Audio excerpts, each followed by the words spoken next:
जय हिंद दोस्तों, मैं हूं Pankaj Singh. Clear prelims and main channel पर आपका स्वागत है। इस वीडियो को लाइक करें, चैनल को सब्सक्राइब करें और बेल आइकन को दबाना ना बिल्कुल भूलें।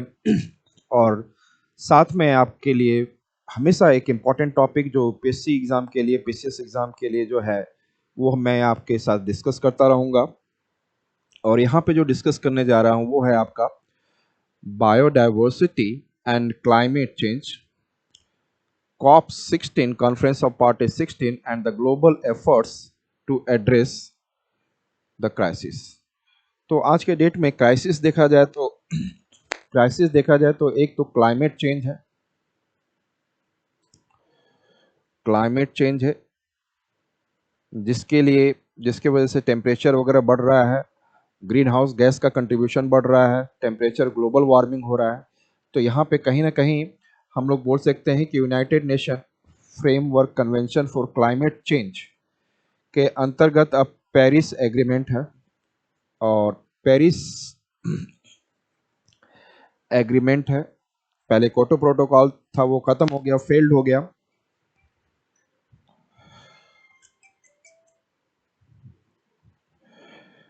क्योटो प्रोटोकॉल जो ये फेल हो गया तो पेरिस एग्रीमेंट लाया गया और इसमें हर एक देश को बोला गया कि नेशनल डिटरमिन्ड कंट्रीब्यूशन करना। सभी देश को कितना कार्बन डाइऑक्साइड और ग्रीन हाउस गैस एमिशन को कम करना है तो वो डिसाइड करके एक नंबर देश बताएं कि ये इंटेंडेड नेशनल डिटरमिन्ड कंट्रीब्यूशन होगा ग्रीन हाउस गैस के एमिशन करने में, जब कार्बन डाइऑक्साइड, मीथेन और डिफरेंट जो ग्रीन हाउस गैसेस है उसका एटमॉस्फेयर में रिलीज कम किया जाए।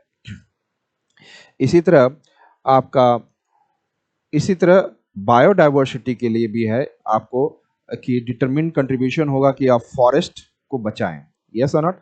यदि आप फॉरेस्ट को बचाएंगे, बायोडाइवर्सिटी को बचाएंगे, यदि फॉरेस्ट मतलब बायोडाइवर्सिटी वहां पे होगा, एनिमल हो गए, प्लांट स्पेसीज होगा, तो फॉरेस्ट बचाएंगे तो फॉरेस्ट क्या करता है, कार्बन डाइऑक्साइड को एब्जॉर्ब करता है। और जब कार्बन डाइऑक्साइड को एब्जॉर्ब करेगा तो इसका मतलब है कि वो क्लाइमेट चेंज को रिड्यूस करेगा। तो कहीं ना कहीं यदि क्लाइमेट चेंज हो रहा है उसके वजह से फॉरेस्ट खत्म होगा, यदि खत्म होगा तो क्लाइमेट चेंज बढ़ेगा।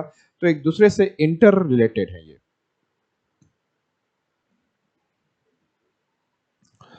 Now let us see why it is in the news. ये न्यूज में क्यों है? As the world confronts the dual challenge of climate change and the biodiversity loss, international conference like the United Nations Biodiversity Conference COP16 set to take place in Cali, Colombia।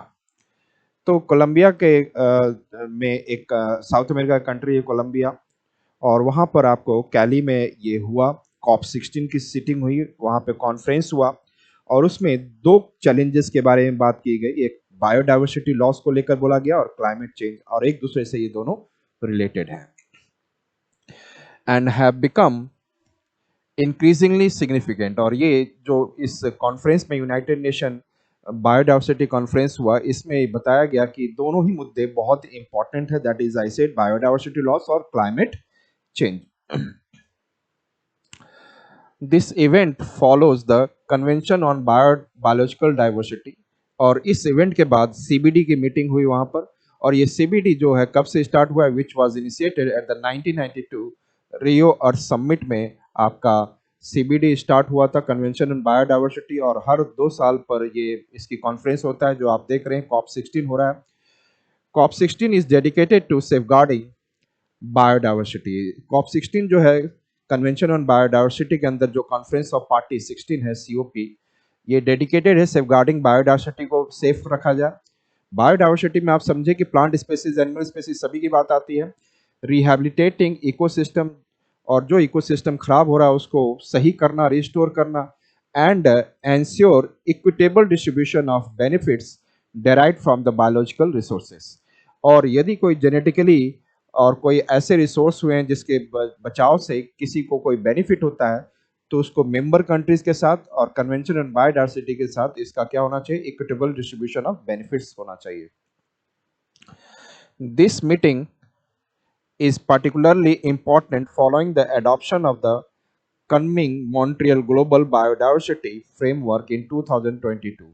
तो 2022 में COP15 हुआ था वहां पे जो protocol में जो global biodiversity framework में जो अचीव बताया गया था कि ये चीज अचीव करना है, ये सब अडॉप्ट करना है, तो this meeting is particularly important. इसलिए मीटिंग इंपॉर्टेंट हो जाता है क्योंकि हम लोगों ने कुछ एडॉप्शन के लिए बोला था कि Kunming Montreal global biodiversity framework in 2022 के हम लोग कुछ अचीव करेंगे, तो उसके लिए कॉप 16 जरूरी था कि जिसमें कि बताया जाए कि क्या क्या अचीव किया गया और कैसे करना आगे में, विच established ambitious goals for the biodiversity conservation by 2030। और इसमें बोला गया है कि 2030 तक हमें क्या करना है, कुछ एम्बिशियस गोल है उसको अचीव करना है कन्वेंशन ऑन बायोडायवर्सिटी के द्वारा, बायोडायवर्सिटी लॉस करा जाए, क्लाइमेट चेंज को रिड्यूस किया जाए, तो ये करने की कोशिश करनी है। और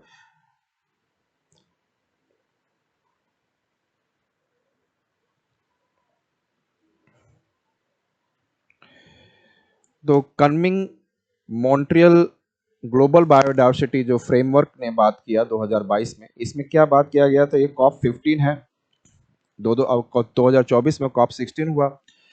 Finalized at COP15 in 2020, it sets out 4 main goals and 23 specific targets to meet by 2030।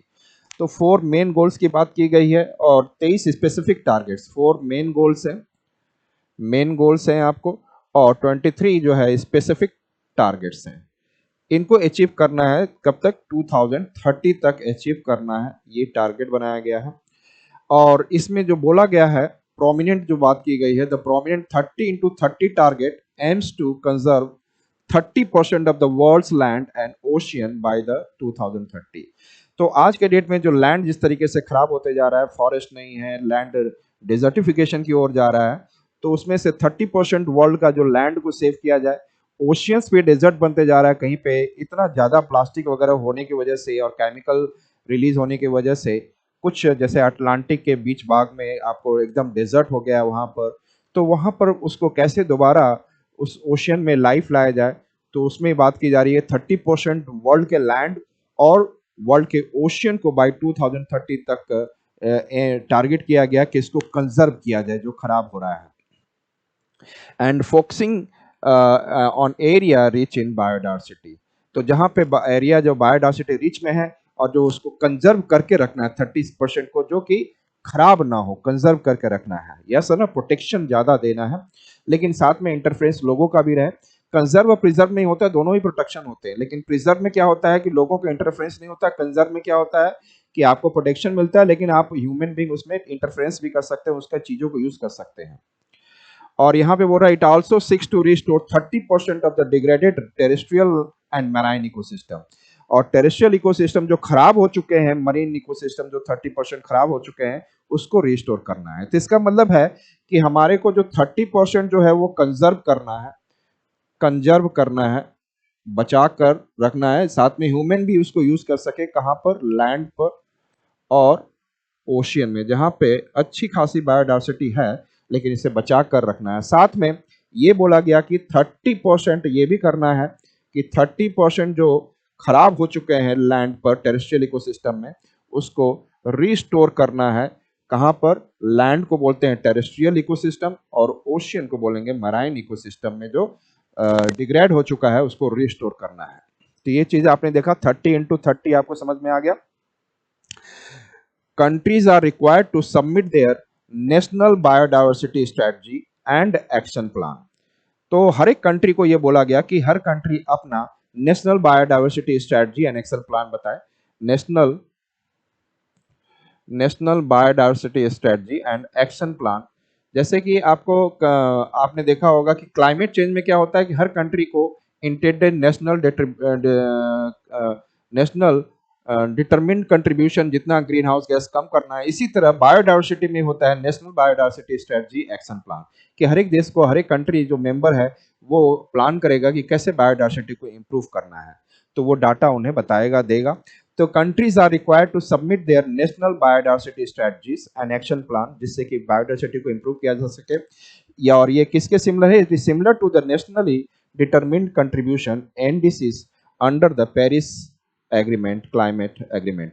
तो दोनों में यदि चीजें क्या सेम है, एनबीएसएपी भी सेम है और एनडीसी भी क्लाइमेट चेंज का जो पेरिस एग्रीमेंट का है उसमें भी दोनों में सेम है। As of now only 32 countries have submitted their NBSAP. अभी तक केवल 32 कंट्री ने ही इसमें सबमिट किया है, जो कि NBSP national biodiversity strategy and action plan, कि कितना वो इम्प्रूव करेंगे अपने बायोडायवर्सिटी को और कितना सेफगार्ड कंजर्व करके प्रिजर्व करेंगे, प्रोटेक्ट करेंगे, ये सारी चीजें हैं। Interconnection between climate change and biodiversity. तो यहाँ पर क्या इंटरकनेक्शन है बायोडायवर्सिटी और क्लाइमेट चेंज के बीच में? The relationship between climate change and biodiversity loss is profound. मतलब कि दोनों के बीच में रिलेशन बहुत प्रोफाउंड है, जो पहले भी मैंने अभी समझाया कि यदि क्लाइमेट चेंज होगा तो उसकी वजह से क्लाइमेट गर्म हो रहा है, तो उसकी वजह से बहुत सारे स्पेसीज और प्लांट स्पेसीज खत्म हो रहे हैं। यस, बायोडायवर्सिटी लॉस हो रहा है। और यदि आप पेड़ काटोगे तो पेड़ कार्बन डाइऑक्साइड जो एब्जॉर्ब करता था उस वो नहीं एब्जॉर्ब करेगा, तो उससे क्या हो जाएगा, ग्लोबल वार्मिंग बढ़ेगा और क्लाइमेट चेंज होगा। तो इसका मतलब है दोनों के बीच में देयर इज एन रिलेशनशिप जो है काफी ज्यादा प्रोफाउंड है, there is an climate change and biodiversity loss के बीच में। As climate change exacerbate the loss of biodiversity, जैसा हम लोग कह सकते हैं क्लाइमेट चेंज होगा तो बहुत सारे बायोडायवर्सिटी लॉस होगा, समुद्र के पानी गर्म होंगे और पानी गर्म होने से कोरल्स रीफ्स भी, कोरल्स जो पॉलिप्स होते हैं जो समुद्री कोस्टल एरियाज में होते हैं कॉन्टिनेंटल शेल्फ में, वो भी खत्म होने लग जाएंगे। कई इकोसिस्टम टेम्परेचर बढ़ने से वो सर्वाइव नहीं हो सकते हैं, कई एनिमल स्पेसीज खत्म हो जाएंगे, प्लांट स्पेसीज खत्म होंगे, तो ये बायोडायवर्सिटी लॉस हो रहा है। लेकिन और साथ में एक बात कहा जाए, बायोडायवर्सिटी लॉस होगा तो वो कार्बन डाइऑक्साइड कम एब्जॉर्ब करेंगे तो क्लाइमेट चेंज होगा, दोनों का एक दूसरे के बीच में रिलेशन है। अब यहाँ पे देखिए, increase temperature and erratic weather patterns lead to the destruction of ecosystem. इससे इकोसिस्टम जहाँ पे एनिमल प्लांट स्पेसीज आपस में एक फूड चेन के साथ सब लोग जुड़े हुए हैं और सरवाइव कर रहे हैं, यदि टेम्परेचर बढ़ेगा तो कई परसेंटेज ऑफ आपका क्या है जो एनिमल स्पेसीज खत्म होंगे और प्लांट स्पेसीज, तो इसका मतलब है कि इकोसिस्टम क्या हो जाएगा, डिस्ट्रॉय होने लग जाएगा। Conversely, changes in ecosystems such as deforestation and ocean warming contribute to global warming। तो यहाँ पर देखा जाए कि चेंजेस इन इकोसिस्टम में जिस तरीके से देखा जा रहा है, इकोसिस्टम में बदलाव हो रहा है, सच एज डिफॉरेस्टेशन हो रहा है, पेड़ काटे जा रहे हैं और समुद्र गर्म होते जा रहा है, ओशियन वार्मिंग हो रहा है, इससे ग्लोबल वार्मिंग और क्लाइमेट चेंज हो रहा है। तो जब जो चीज डिफॉरेस्टेशन करोगे तो पेड़ कार्बन डाइऑक्साइड एब्जॉर्ब नहीं करेगा, कार्बन डाइऑक्साइड एटमॉस्फेयर में बहुत ज्यादा रहेगा और ये कार्बन डाइऑक्साइड हीट को एब्जॉर्ब करके और ग्लोबल वार्मिंग बढ़ाएगा। और ओशियन वार्मिंग भी आज के डेट में हो रहा है, तो ये दोनों ही आपको क्या है, जब टेम्परेचर बढ़ेगा तो ओशियन भी गर्म होता है, ओशियन गर्म होने से कई स्पेसीज टेम्परेचर बढ़ने से सर्वाइव नहीं करेंगे तो वो भी खत्म हो जाएंगे। तो एक ये दोनों ही ग्लोबल वार्मिंग को बढ़ा रहे हैं, किसको, डिफॉरेस्टेशन की वजह से और ओशियन वार्मिंग की वजह से ग्लोबल वार्मिंग हो रहा है। There is a growing recognition of the need to address this crisis together rather than separately। ये बात कही जा रही है कि क्लाइमेट चेंज और बायोडायवर्सिटी लॉस को अलग अलग न देखकर दोनों को एक साथ ही टैकल किया जाए और इस क्राइसिस को दूर करने के लिए सपोर्ट सिस्टम तैयार की जाए। ठीक है,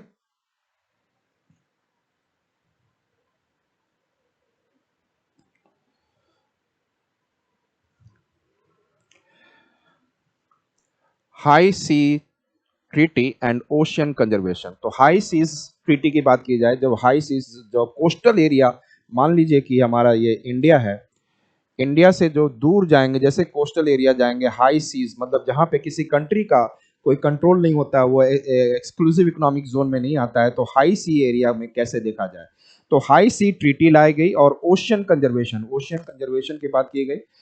हाई सी ट्रीटीज और ओशियन कंजर्वेशन क्या है, the finalisation of the biodiversity beyond national jurisdiction, biodiversity beyond national jurisdiction. तो हमारा एक्सक्लूसिव इकोनॉमिक जोन के आगे किसी भी कंट्री का, उसमें क्या होता है, आपके उस कंट्री के नेशनल जुरिडिक्शन से बाहर होता है, तो इसको हम लोग बोलेंगे BBNJ।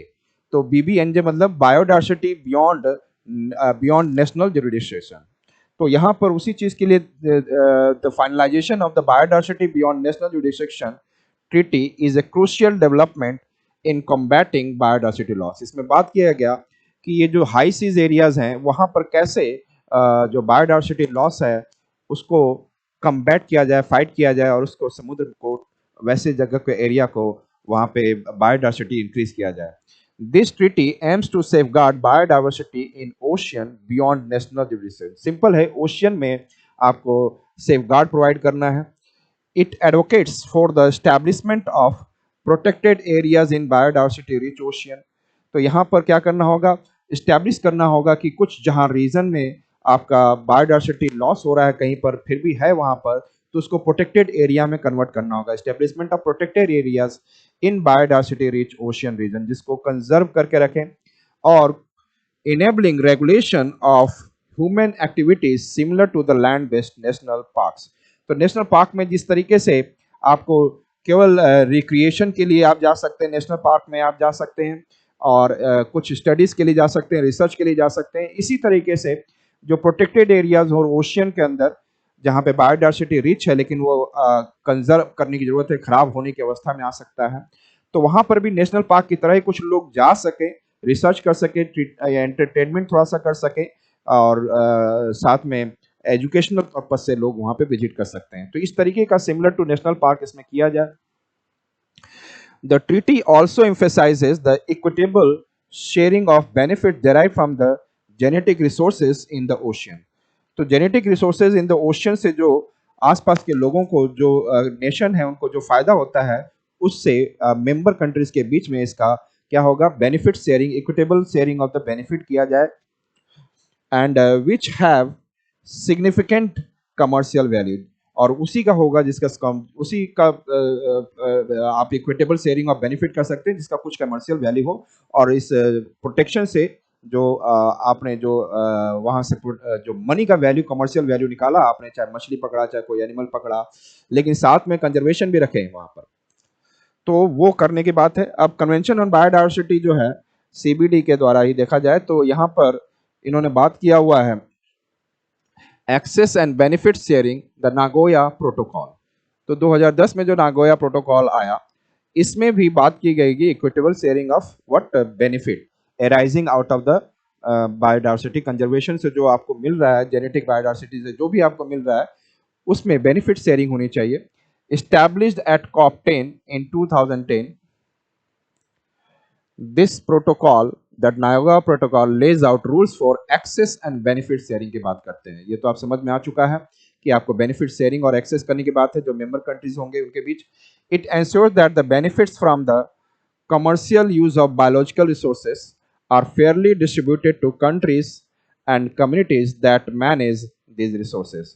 तो वो जो मेंबर कंट्रीज होंगे जहां पर वो रिसोर्सेज को मैनेज कर रहे हैं और वहां पर सपोर्ट कर रहे हैं, प्रोटेक्ट कर रहे हैं, और जो वहां पे मेंबर कंट्रीज हैं उनके आपस में क्या होगा, इक्विटेबल शेयरिंग ऑफ बेनिफिट होगा, जो भी कमर्शियल वैल्यू वहां से उस ओशियन रीजन से मिला. Discussion will involve sharing benefits from digital genetic information of plants and organisms which are valuable for developing high yield crops and medicine. इसके साथ ही ये डिस्कशन ये भी कहता है कि it involve sharing benefits from digital genetic information. तो जो भी आपको जेनेटिक इंफॉर्मेशन मिल रहा है, डिजिटली आपको किसी चीज से मिल रहा है, प्लांट का और किसी ऑर्गेनिज्म का, और वो जेनेटिक इंफॉर्मेशन से आप कुछ फायदा उठा रहे हैं, which are valuable for developing high yield, उसकी वजह से जेनेटिक इंफॉर्मेशन से आप हाई यील्ड क्रॉप पैदा कर रहे हैं, मेडिसिन बना रहे हैं, तो ये भी आपका जो है, कोई भी आप कोई चीज से आप फायदा ले रहे हैं बायोडाइवर्सिटी से, वो भी आपका क्या होगा, शेयरिंग इन्वॉल्व बेनिफिट्स में जाएगा, उसमें भी equitable sharing of the benefit होगा. इसका मतलब है कि कहीं पर भी आप जेनेटिक लेवल पर भी इंफॉर्मेशन से आप अपने यहाँ क्रॉप की प्रोडक्टिविटी बढ़ा रहे हैं, या आप अपने यहाँ मेडिसिन को उस बेनिफिट से, बायोडाइवर्सिटी की वजह से बेनिफिट से मेडिसिन बना रहे हैं, तो ये सारा चीज भी शेयरिंग में आएगा. मतलब जो भी आपको कमर्शियल फायदा हो रहा है वो उसका आपको कमर्शियल, उसका equal equitable sharing of benefit होना चाहिए.